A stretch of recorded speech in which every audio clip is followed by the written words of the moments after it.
Bienvenidos todos a este domingo especial, domingo de resurrección. Ahora con mis años yo tengo el privilegio de decir que yo crecí en otra época y en otro lugar. Y el domingo de resurrección en mi familia era un domingo muy especial. Mi mamá preparó por este domingo semanas antes. Y yo no voy a explicar todas las costumbres que mi familia tiene este domingo, pero uno era que los niños y jóvenes siempre fueran a la iglesia vestidos de toda ropa nueva. Entonces yo recuerdo desde Navidad, cuando recibí ropa por regalos de Navidad, mi mamá dice, ok, está bien, pero estos calcetines son para el domingo de resurrección. Estos chonchis son para el domingo de resurrección. Estos pantalones. Entonces, ya llegando al domingo de resurrección, pues hubo regalos por mi hermana y yo. Era un día especial, hubo dulces. Y mi mamá siempre decía que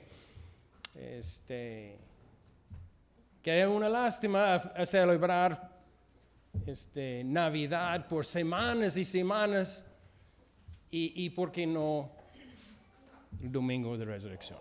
Entonces yo fui a la iglesia con toda ropa nueva, zapatos nuevos y mi papá, los hombres fueron, no era nada más nosotros, era toda la iglesia. Los hombres no tienen que comprar un traje nuevo, pero una corbata nueva. Entonces, y las señoras todo en vestidos nuevos. Entonces, era un día muy especial para mí. Y la comida en el mediodía siempre era igual. Era pierna ahumado, puré de papa, varias otras cosas y gelatina. Ahora nadie come gelatina. Una de las cosas cuando llegué aquí en México a ir a una piñata era que sandwichón y gelatina y ahora ni tenemos uno ni otro. Pero era una comida especial, era un día especial, era ropa nueva y mi mamá me dijo, Cristo Jesús, su resurrección, se hizo todo nuevo.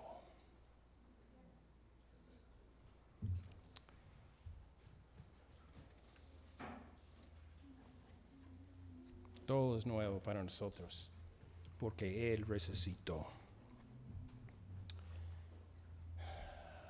Él no resucitó, hoy es que 9 de abril, esta fecha. El calendario cambia.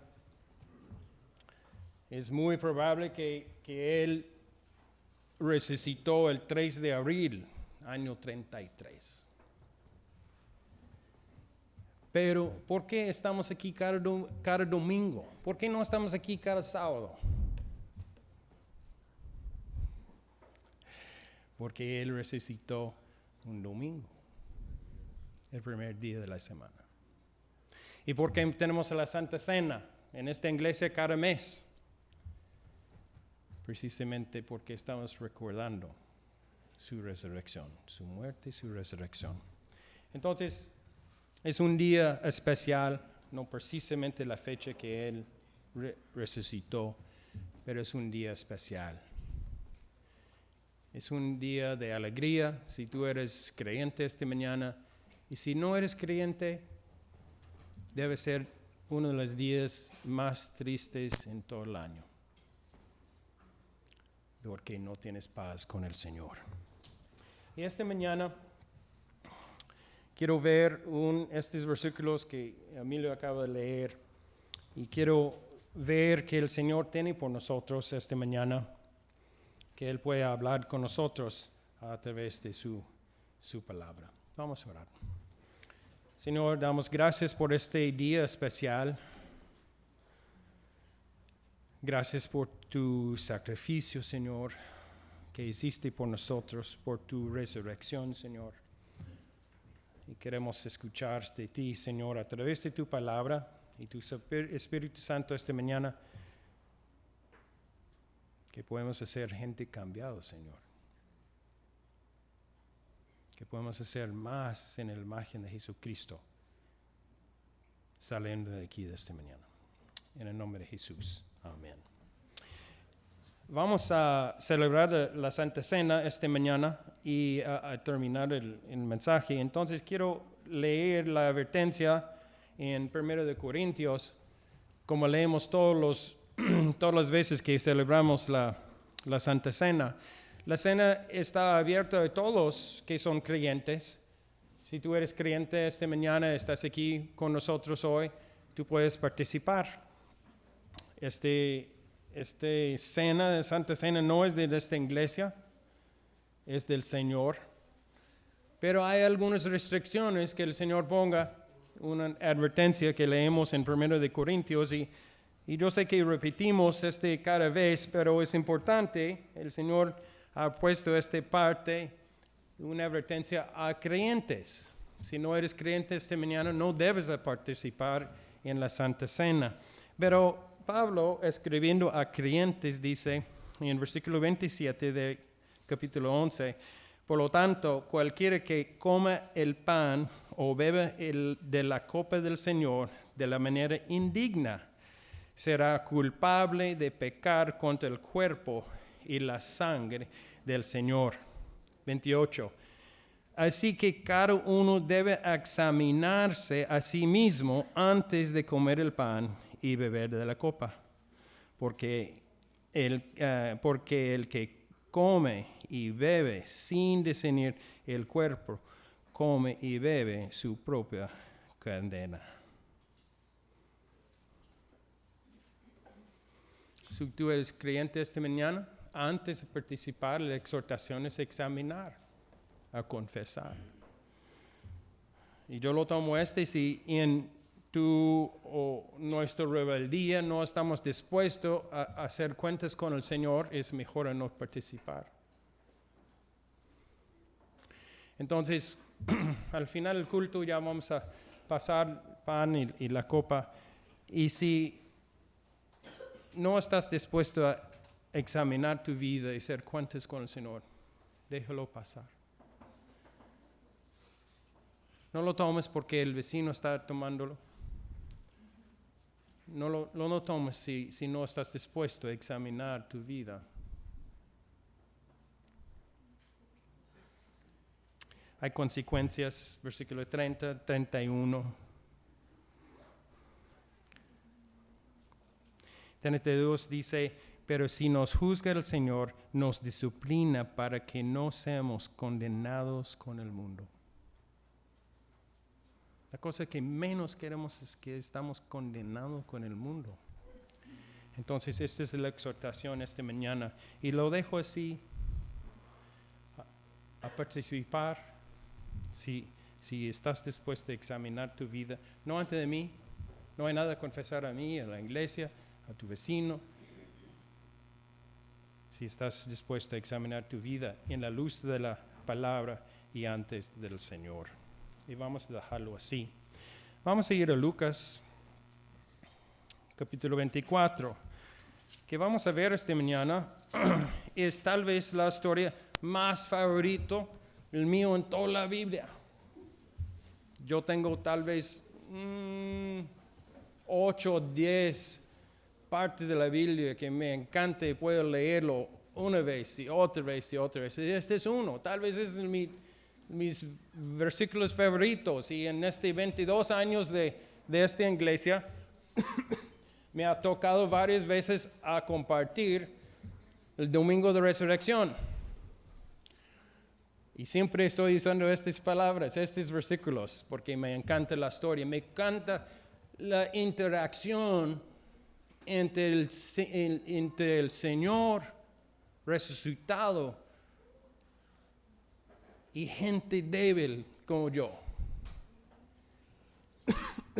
Me gusta cómo Él va a presentar a sí mismo ante esta gente. Y en este primer versículos gente que están caminando, practicando acerca de todo lo que había pasado en los últimos 3 días y más. Ahora, voy a decir que vamos a empezar en versículo 13. Pero el sermón está basado en versículo 36.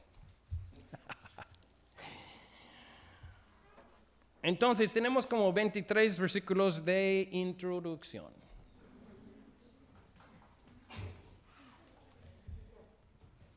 Pero me gusta a ver cómo otra vez el Señor está presentando a sí mismo ante ellos.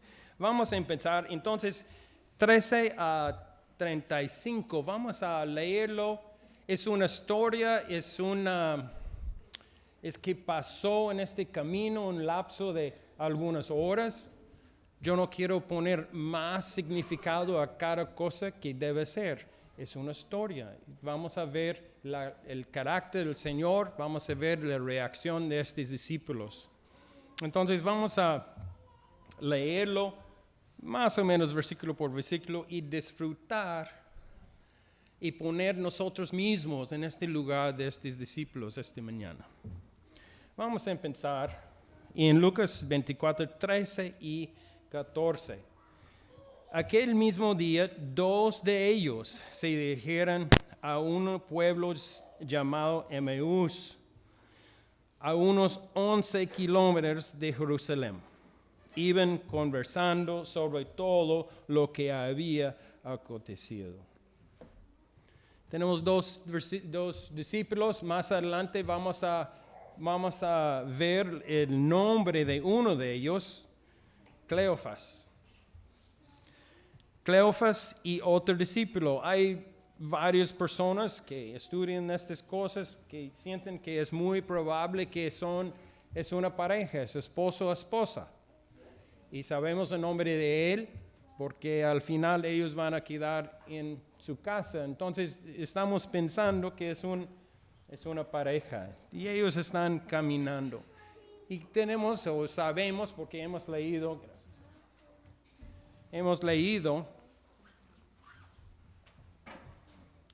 que están decepcionados. Están caminando, están tristes, circunstancias no muy agradables.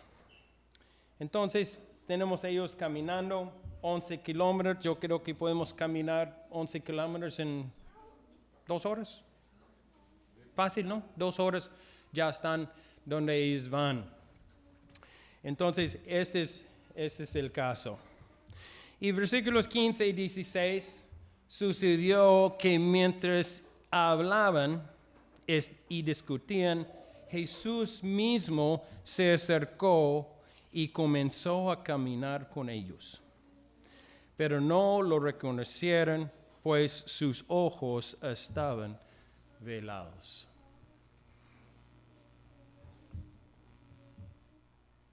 Me gusta mucho Están caminando.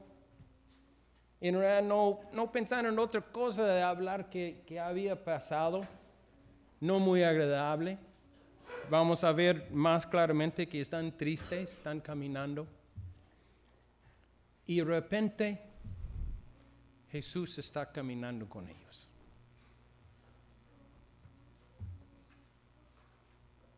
¿No has tenido esta experiencia en tu vida?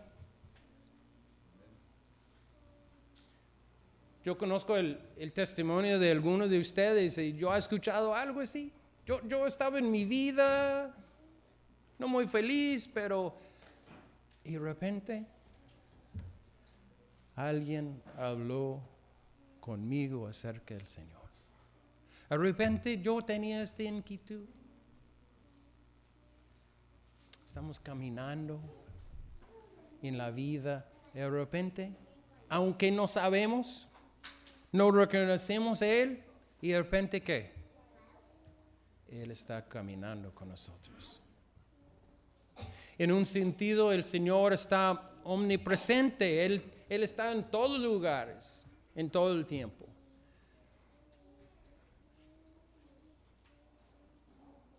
Tal vez estamos aquí esta mañana, estamos caminando en dificultad.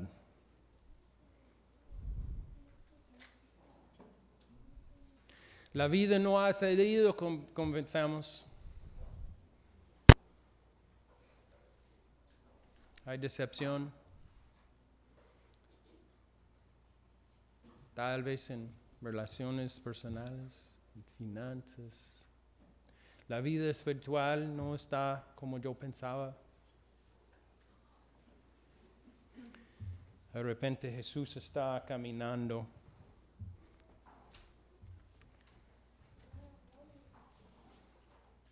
¿Cómo van a reaccionar a Él? ¿Qué va a decir Él? Versículo 17. ¿Qué vienen discutiendo por el camino? Les preguntó. Se detuvieron cabizbajos. Tal vez tu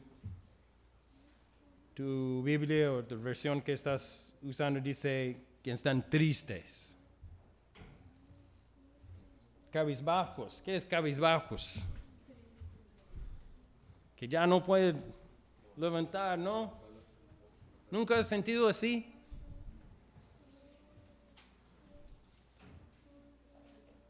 Si nunca has sentido así, pues explicamos por qué. Porque interesante es que Jesús está preguntando, Él sabe todo. Él no necesita información, pero de todos modos Él está preguntando, ¿qué están practicando? ¿Qué vienen discutiendo por el camino? Y yo estaba leyendo a los que estudian aparentemente ellos pararon y no pueden levantar la cabeza por tristeza.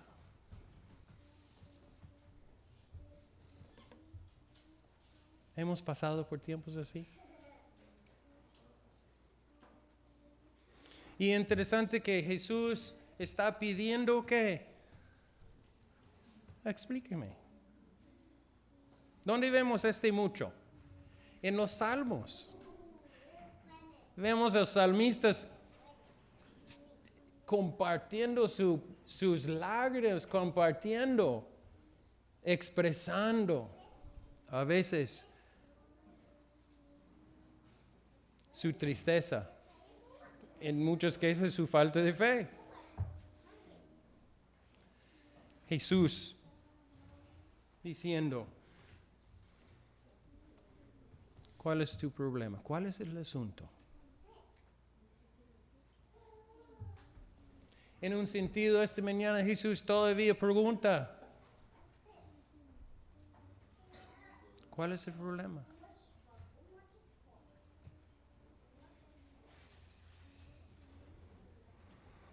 Él tiene interés en cómo sentimos.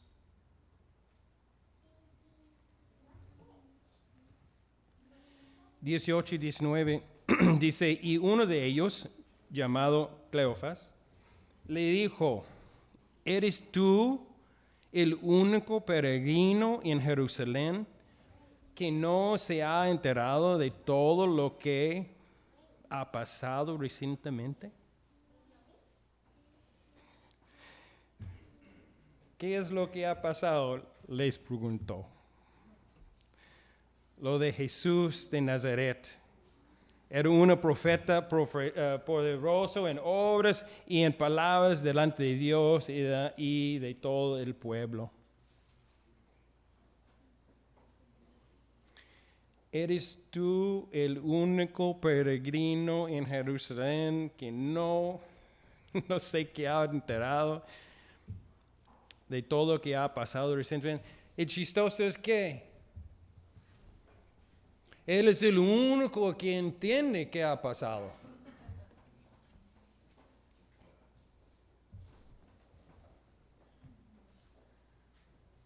Él es el único.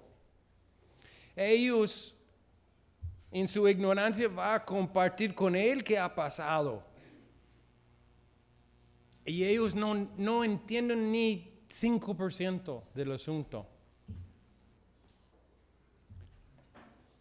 Es interesante que cómo nosotros estamos tan duros con la gente en la Biblia.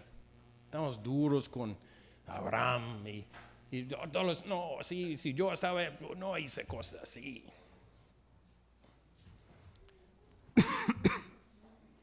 Y a nosotros con toda la ventaja de tener la palabra de Dios en nuestras manos, estamos muy duros con ellos. Pero igual, tan fácil por nosotros también es decir, Dios, a lo mejor Dios no me entiende, no entiende las circunstancias que estoy viviendo.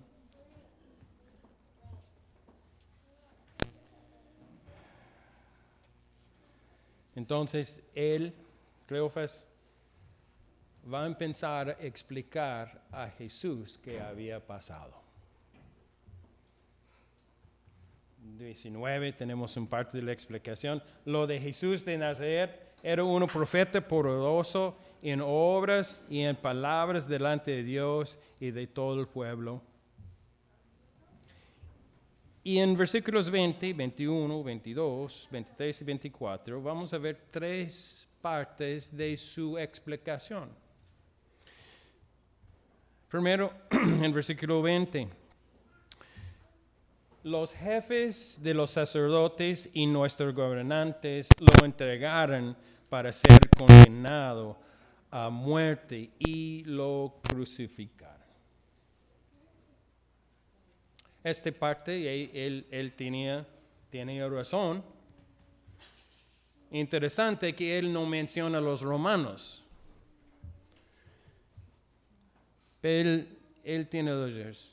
Él está expresando que hemos perdido nuestra esperanza. Jesús ya no está muerto. Hemos perdido el hombre en que tuvimos nuestra esperanza. 21. Pero nosotros abrigamos la esperanza de que era Él quien revenirá a Israel. Es más que hace 3 días que sucedió todo esto. Primero expresando la pérdida de alguien. Y ahora está expresando ¿qué? ¿La muerte de qué? Su esperanza.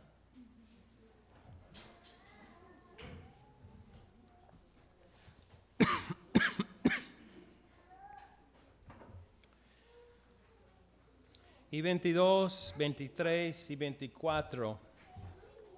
Arriba de la pérdida de Jesús y la pérdida de esperanza, hay mucha confusión.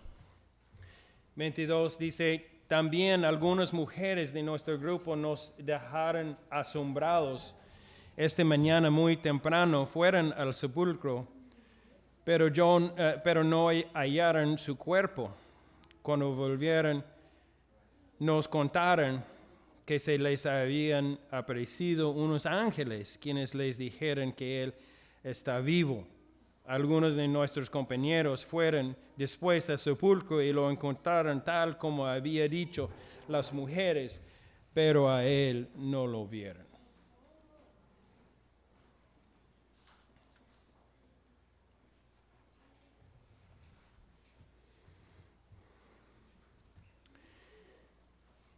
Habían perdido su profeta. Este es como ellos. Y sí, Jesús era un profeta, pero mucho más que este. Habían perdido su esperanza y arriba de este hubo mucha confusión. Nunca hemos estado en esta situación.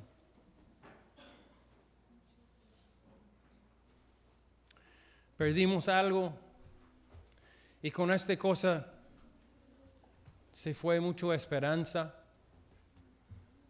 y ahora estamos quedando en pura confusión.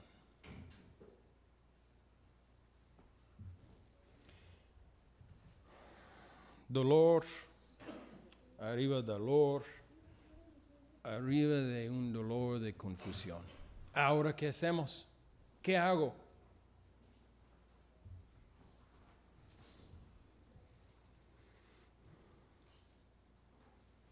¿Qué hacemos? Y tal vez a este punto ellos, con esta explicación, a lo mejor este desconocido que ha juntado con ellos en el camino van a dar algunas palabras de consuelo. En 25, qué torpes son ustedes. Este no se ve con mucho consuelo. Jesús contesta, qué torpes son ustedes, le dijo, y qué tardos de corazón para creer todo lo que han dicho los profetas.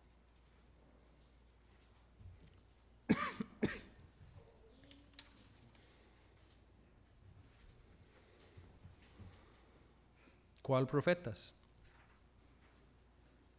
¿Él está refiriendo a qué? Él está refiriendo precisamente a la Biblia, las Escrituras. 26 y 27. ¿Acaso no tenía que sufrir el Cristo estas cosas antes de entrar en su gloria? Entonces, comenzando por Moisés y por todos los profetas, les explicó lo que se refería a él en todas las Escrituras.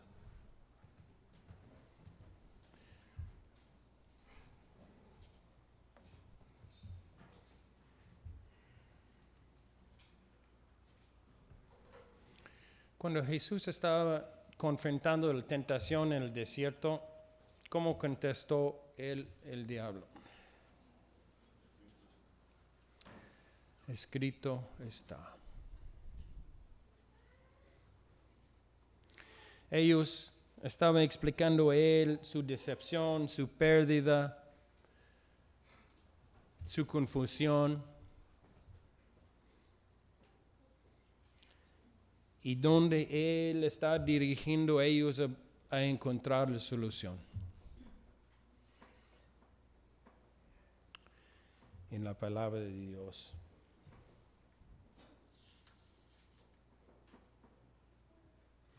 Más adelante en versículo 44, el mismo.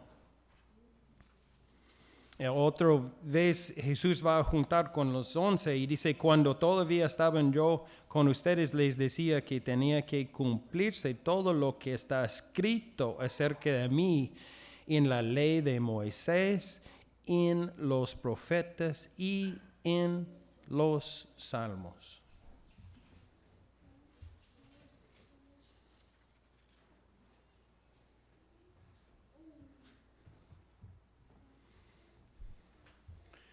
Si estamos pasando por dificultades esta mañana, estamos confundidos, estamos tratando con una pérdida, ¿dónde está la respuesta?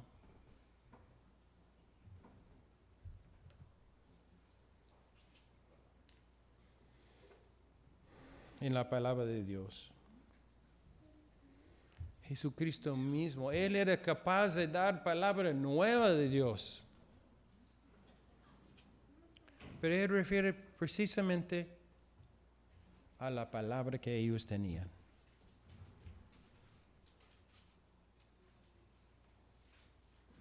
Entonces, les explicó lo que se refiere a Él en todas las Escrituras. Ahora, porque en capítulo 24 no tiene otro 40 versículos donde el Espíritu Santo nos da todo este estudio que Jesús dio a estos dos discípulos. Porque no está escrito aquí entre versículo que 26, 27 y 28 tenemos todo lo que Él dijo a ellos. Pues la respuesta es que yo no sé. Pero muy probablemente la implicación es que nosotros debemos a buscar en las Escrituras nosotros mismos.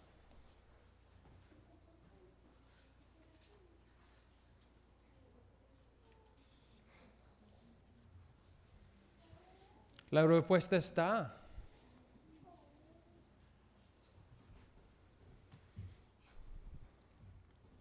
Y cuando ves las estadísticas de los cristianos y cuánto tiempo estamos leyendo la palabra, cuántos matrimonios ya no están como deben estar. Y preguntamos, ¿estás leyendo la palabra con tu esposa, tu esposo? Pues no.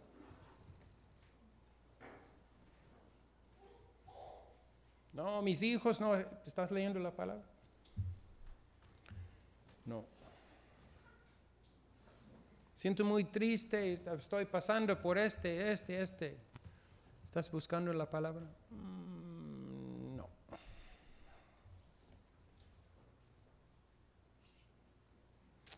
Y él explicando precisamente la palabra que refiere a él, en este caso, por su tristeza. Versículos 28 y 29. Acercarse del pueblo a donde se dijeran, Jesús hizo como que iba más lejos. Pero ellos insistieron, quédate con nosotros, que está atardeciendo, ya es casi el noche. Así que entró para quedarse con ellos. Al acercarse el pueblo a donde se dijeran, Jesús, ¿qué? Hizo como que iba más lejos.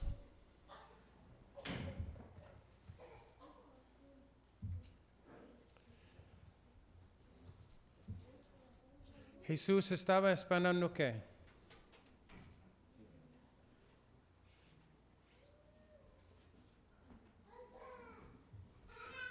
Él estaba esperando ¿qué? Una invitación. Si ellos habían decidido, pues Dios te bendiga, nos vemos en otra ocasión, nosotros no íbamos a estar leyendo esta mañana. Jesús está esperando una invitación. Jesús, nunca leemos que Él está quebrando la puerta de tu corazón.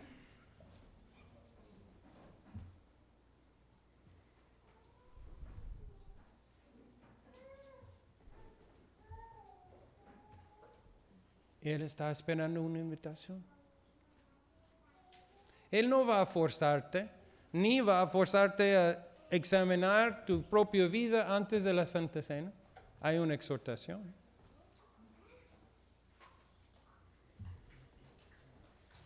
Jesús está esperando que nos invitamos a Él en nuestros problemas, en las cosas que estamos pasando.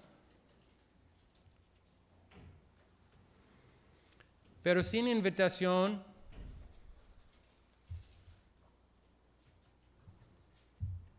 no va a hacerlo. Versículos 30 y 31. Luego, estando con ellos a la mesa, tomó el pan, lo bendijo, lo partió y se lo dio. Entonces se les abrieron los ojos y lo reconocieron, pero él se desapareció.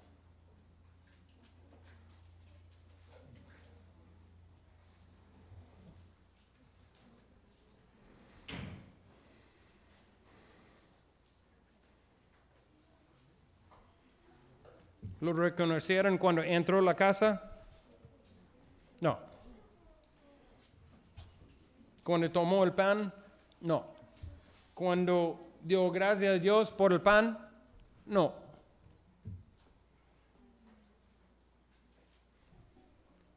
Cuando entregó el pan a ellos, lo reconocieron. ¿Y cómo lo reconocieron?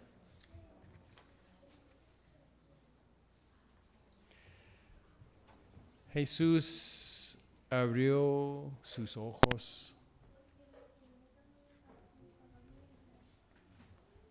Leemos en el principio, sus ojos estaban blindados, no pueden ver.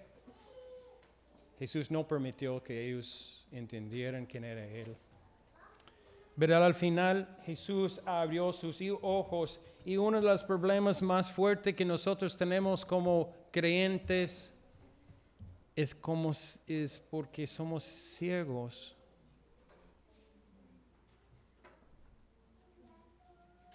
Estamos ciegos de muchas cosas. Ahora tenemos muy buena vista al pecado de otros. Sí. Pero cuando viene a nosotros a examinar nuestra vida, nuestro propio pecado, nuestros asuntos precisamente el día de hoy que tenemos que confesar y reconocer al Señor, tenemos que pedir que el Señor abra los ojos. Somos ciegos.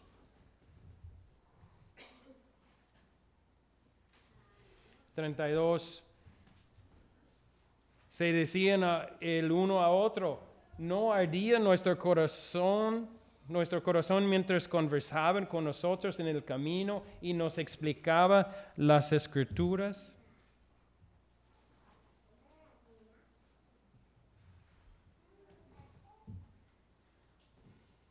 ¿Cómo sientes cuando alguien está explicando la Escritura? O cuando estás leyendo. ¿Significa algo? ¿Algo mueve en tu corazón?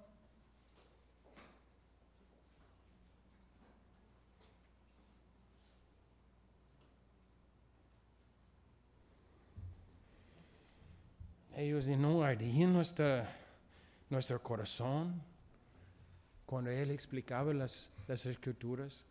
¿Nos mueve las Escrituras? Como hijos de Dios, debe movernos. ¿Sentimos algo cuando estamos leyendo la palabra en el matrimonio?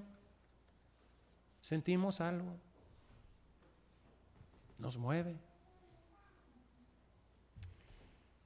Versículos 33 a 35. Al instante se pusieron en camino y regresaron a Jerusalén. Al instante.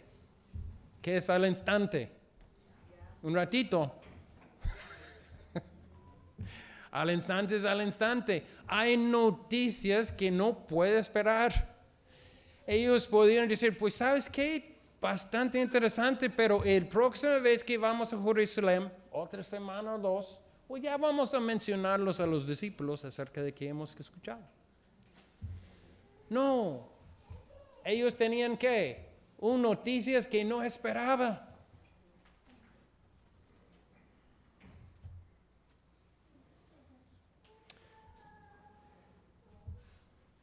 ¿Tú tienes noticias que no esperas?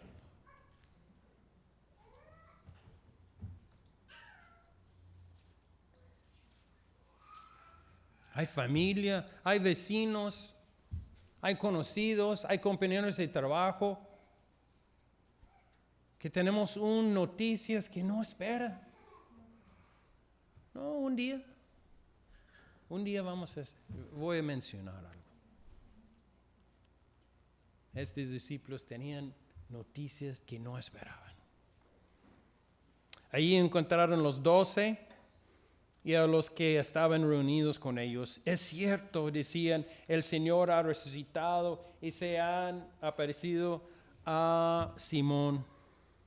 Los dos, por su parte, contaron lo que les habían sucedido en el camino y cómo habían reconocido a Jesús cuando partió el pan.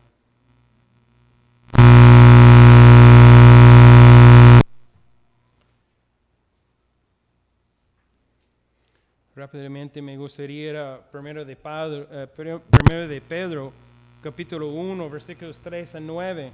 Tal vez no leemos todo pero en este grupo donde ellos fueron, Pedro estaba. Pedro estaba en este grupo, de los 11 estaba allá. Y él está escribiendo, más adelante él va a escribir estas palabras. Primero de Pedro, capítulo 1, versículos 3 a 9. Pedro, que estaba en el grupo, estaba presente en este momento. Él escribe, alabado sea Dios, Padre de nuestro Señor Jesucristo, por su gran misericordia nos ha hecho nacer de nuevo mediante la resurrección de Jesucristo, para que tengamos una esperanza viva. Eso es que faltaba en el camino, era esperanza. Pedro está diciendo, hay una esperanza viva. Recibimos una herencia indestructible, incontaminada, inmarchitable. Tal herencia está reservada en el cielo para ustedes, a quienes el poder de Dios protege mediante la fe, hasta que llegue la salvación que se ha de revelar en los últimos tiempos. Esto es para ustedes motivo de ¿qué? Gran alegría, a pesar de que hasta ahora han tenido que sufrir diversas pruebas por un tiempo. Hay pruebas. Si hay pruebas, ¿dónde está la respuesta? ¿Dónde buscamos? En la palabra de Dios. El oro, aunque perecedero, se acrisola al fuego. Así también la fe de ustedes, que vale mucho más que el oro, al ser acrisolado por las pruebas, demostrará que es digna de aprobación, gloria y honra cuando Jesús se revele. Ustedes lo aman a pesar de no haber visto, aunque no lo vean ahora. Creen en Él y se alegran con un gozo indescriptible y glorioso, pues están obteniendo la meta de su fe, que es su salvación.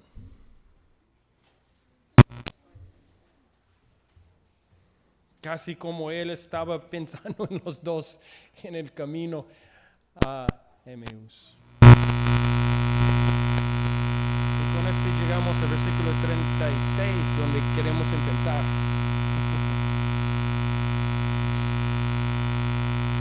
36 dice, todavía están ellos hablando acerca de esto cuando Jesús mismo se puso en medio de ellos y les dijo que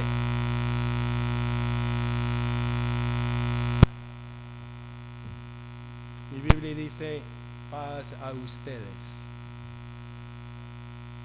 ¿Y por qué él contestó paz a ustedes? Pues, primero es posible que es un saludo común. Es cierto, y es tal vez también una manera de calmar sus corazones.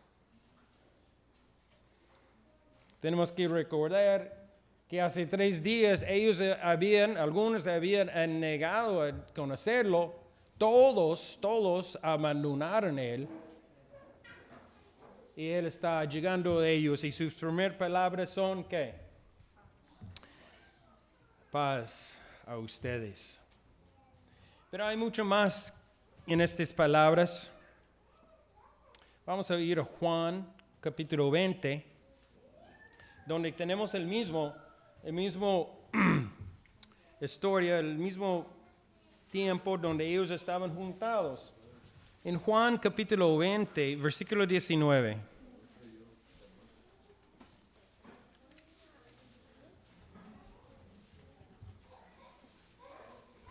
Juan capítulo 20, versículo 19, 20 y 21. 19, al atardecer del primer día de la semana, estando reunidos los discípulos a la puerta cerrada por temor de los judíos, entró Jesús y poniéndose en medio de ellos, los saludó. La paz sea con ustedes. Dicho esto, los mostró las manos y el costado. Al ver al Señor, los discípulos se alegraron. 21, ¿qué dice? La paz sea con ustedes, repitió Jesús. Él lo repitió 2 veces. ¿Por qué?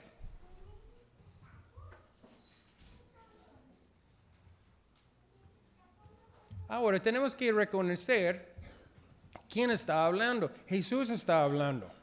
Ahora, si yo te digo, mi paz está contigo, ¿qué vas a pensar? No tengo problema contigo, no soy tu enemigo, tu paz no, pues, no tiene que ver.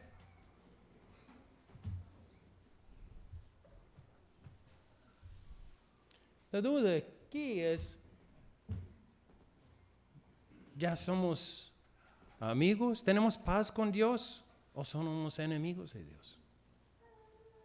Es la duda. Él está diciendo, Dios, paz con ustedes. Ahora, vamos a explicar precisamente en Efesios capítulo 2. Efesios capítulo 2, versículo 14.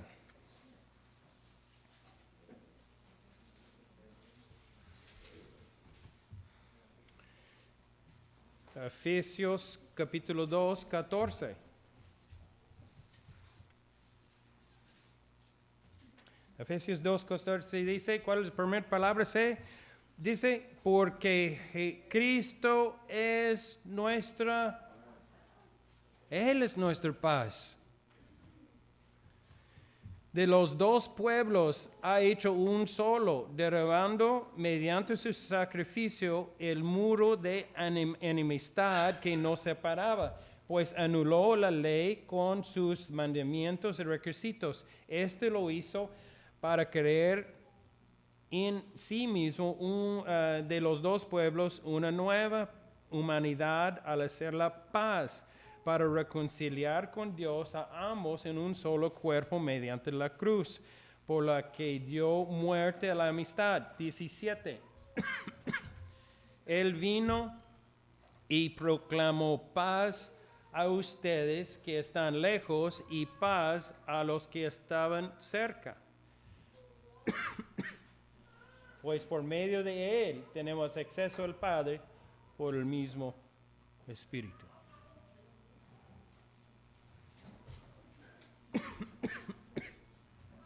Jesús estaba ¿qué? Declarando Él mismo nuestra paz.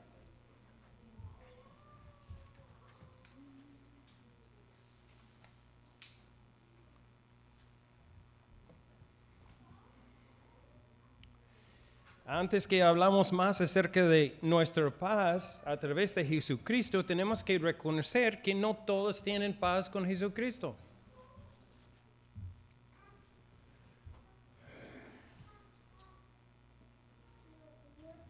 Vamos a ver varios versículos, a lo mejor no hay tiempo para buscar todos, pero ¿quién no tiene paz con Dios? Juan 3:35, el Padre ama al Hijo, ha puesto todo en sus manos. El que cree en el Hijo tiene vida eterna. Hay paz con Dios a través del fe en Jesucristo, pero, la segunda parte en 36 dice, pero el que rechaza al Hijo no sabrá lo que es esta vida, sino que permanecerá bajo el castigo de Dios.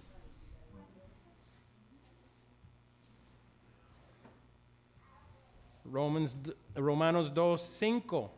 Pero por tu obstinación y por tu corazón empedernido, sigues acumulando castigo contra ti mismo para el día de la ira, cuando Dios revelará su justo juicio. Hay nada más dos tipos de personas en este mundo. Los que tienen paz con Dios y los que no. No hay otra categoría. No podemos decir, pues yo no meto con Dios, Dios no mete conmigo, pues ya no somos enemigos, pero Él va a entender. ¿Tenemos paz con Dios o no? ¿Es sí o no? Nada en la palabra de Dios nos da otra categoría. Esta mañana nosotros, cada uno aquí, tenemos paz con Dios o no.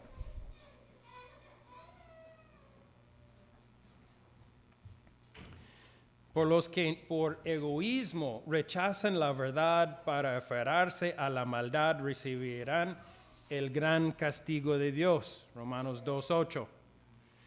Que nadie los engañe con argumentaciones vanas, porque por esto viene el castigo de Dios sobre los que viven en la desobediencia. Efesios 5:6. Que nadie los engañe con argumentaciones vanas. El mundo está lleno de este.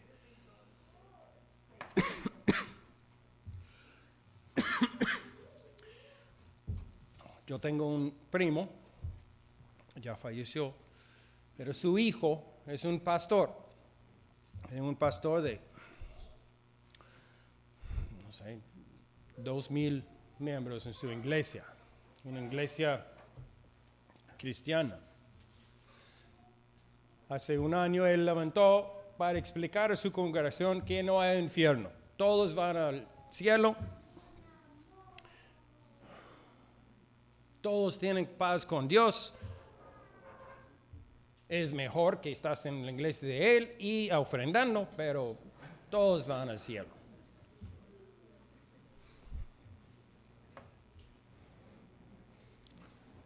Que nadie los engañe con argumentaciones vanas. Estas son palabras vanas, no tienen sentido.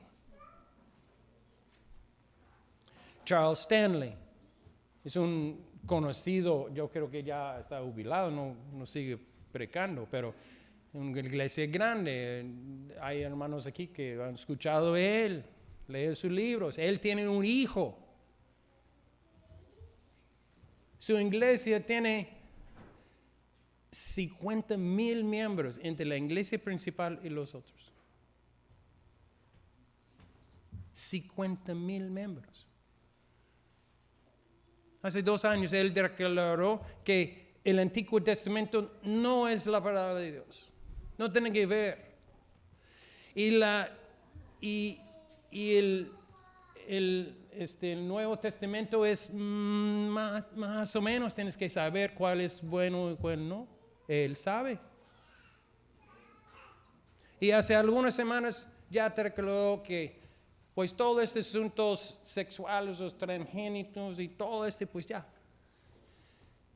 Todo está bien. Son palabras vanas, convenciendo gente que tiene paz con Dios, cuando en realidad no tiene.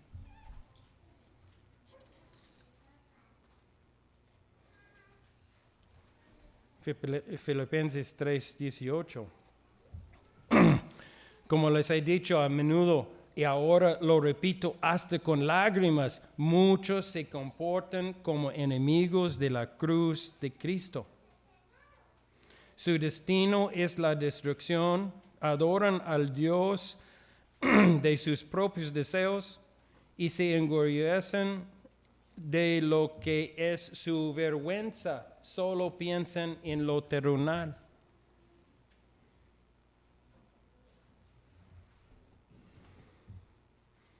Hebreos 10:26, Romanos 1:18 y muchos más. No tenemos tiempo para leerlos.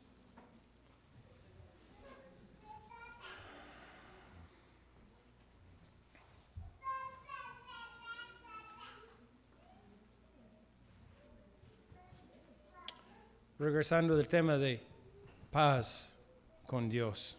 Acabamos de celebrar Navidad hace algunas semanas.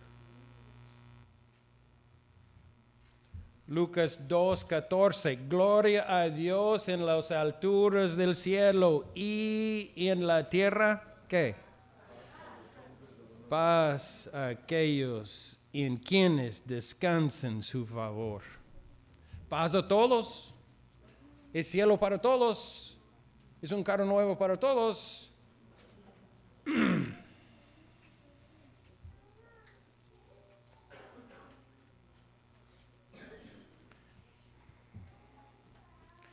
Romanos 5:9 dice, ahora que hemos sido justificados por su sangre, con cuanto más razón por medio de él seremos salvados del castigo de Dios, porque si cuanto éramos enemigos de Dios fuimos reconciliados con él mediante la muerte de su Hijo, con cuanto más razón, habiendo sido reconciliados, seremos salvados por su vida. Y no solo esto, sino que también nos regocijamos en Dios por nuestro Señor Jesucristo, pues gracias a Él ya hemos recibido la reconciliación. Reconciliación habla de qué? De paz.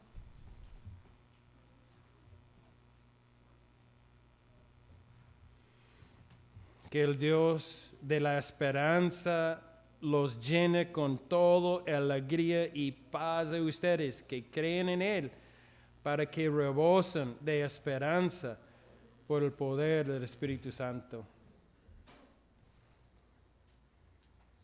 En Juan 14 leemos Jesús diciendo, la paz les dejo, mi paz les doy, yo no les le doy a ustedes como le da el mundo. No se angustien ni se acobarden. Juan 16:33 también. Ahí tenemos muchos que podemos. Y los versículos finales de este sermón son precisamente los que a mí lo leo en el principio. En el principio. Efesios 2:1-9, versículos 1, 2, 3 hablan de nuestra vida anterior. Precisamente estamos en nuestra vida anterior ¿en qué? Paz o enemigos de Dios.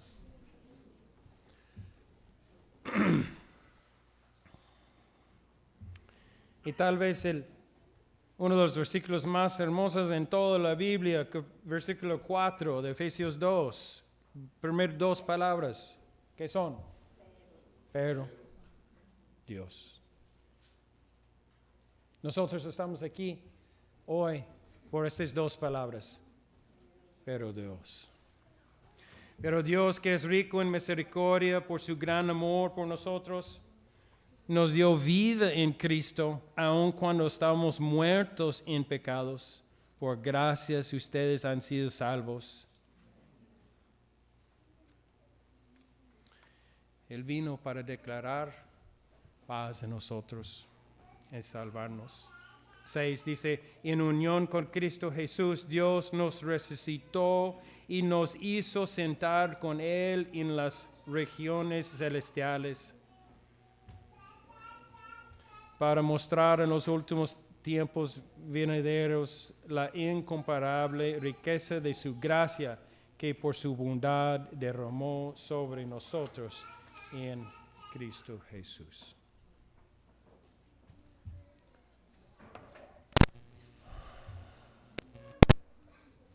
Paz a ustedes. ¿Tienes paz con Dios esta mañana? ¿Tienes paz? Si tú eres creyente esta mañana, mi expectación es de ver una sonrisa grande.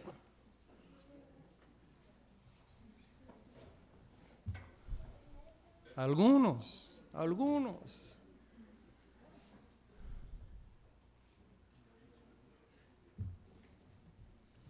a nombrar por mí una cosa más importante que paz con Dios.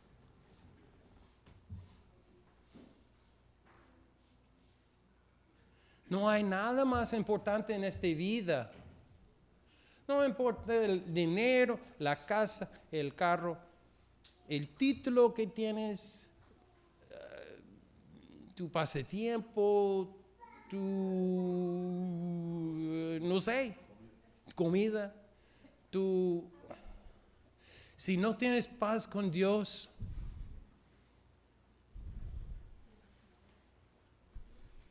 ¿qué tienes? Tienes un futuro con la ira de Dios por eternidad. Este es tu futuro sin paz. Y esta mañana, en pocos minutos, ya vamos a participar en la Santa Cena. Estamos participando con miedo o con gozo en la Santa Cena. ¿Creemos las promesas de Dios o no? Es de la confianza que tenemos.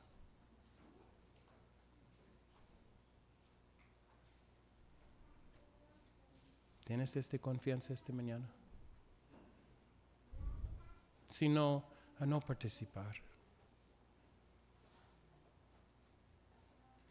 Y si tienes paz con Dios esta mañana, hacemos precisamente que la palabra dice, vamos a examinar nuestras vidas.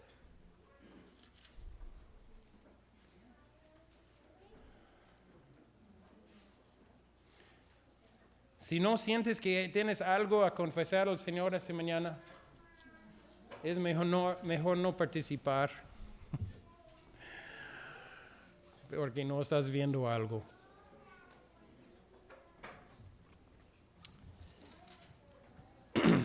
Voy a orar, vamos a terminar este tiempo del sermón y voy a pedir los diáconos a venir y repartir la copa y el pan. Señor, damos gracias por tu palabra, gracias por tu paz que viniste a declarar a nosotros. Gracias que tenemos esta confianza esta mañana, que podemos participar en que tú has mandado a nosotros a participar. Que tenemos un futuro, Señor, tenemos una esperanza.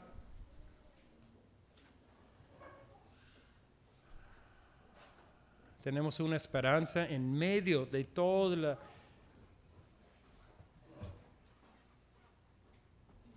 los problemas que podemos tener, Señor.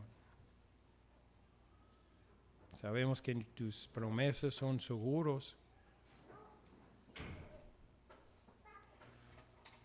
Gracias por paz.